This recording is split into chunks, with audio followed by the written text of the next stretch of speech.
When I first started shooting in high school, I'd only shoot still objects and landscapes and self-portraits because I was so terrified of shooting other people.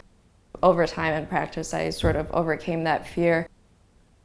What I really like about formal setup portraiture is that it's like a very intimate exchange to have with a person, and it's always really fascinating to me when someone is willing to be vulnerable to me in that way. Even if it's a client, I'm just always amazed that someone is comfortable enough to like sit down and let me do my thing. Normally in that process, for the portrait to work, I have to fall in love with something about them for a small amount of time.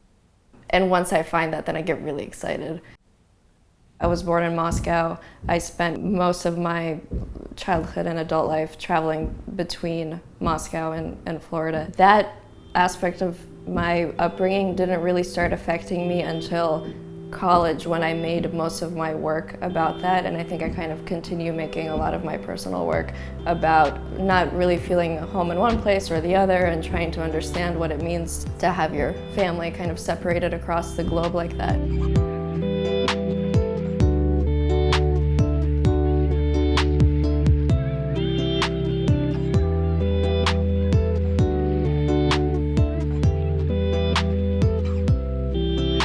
When I first started shooting video, it was a little bit challenging because it was very difficult to not just shoot video like a photographer, which means setting up a bunch of still shots and having things moving within them, as opposed to understanding the language of camera movement and how that can tell a story. I immediately gravitated towards shooting small, beautiful moments on a long lens. That were a little bit more abstracted. So on a big shoot when there's multiple cameras, that's kind of my job. My reasoning for continuing to shoot film is basically that I know that it won't be around at some point, and it probably won't be around in my lifetime.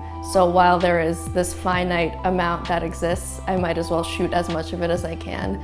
I like the idea of recording time onto a physical object.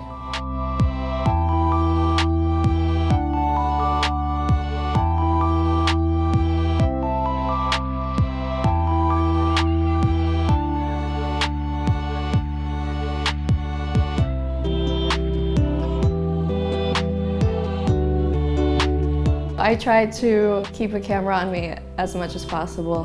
Whenever I'm in a social situation or spending time with family or friends or whoever, being able to take photos of people while that's happening kind of just helps me understand what's going on and connect to it. It's just my mode of operating in my life. Otherwise, I don't know how I would process what's going on.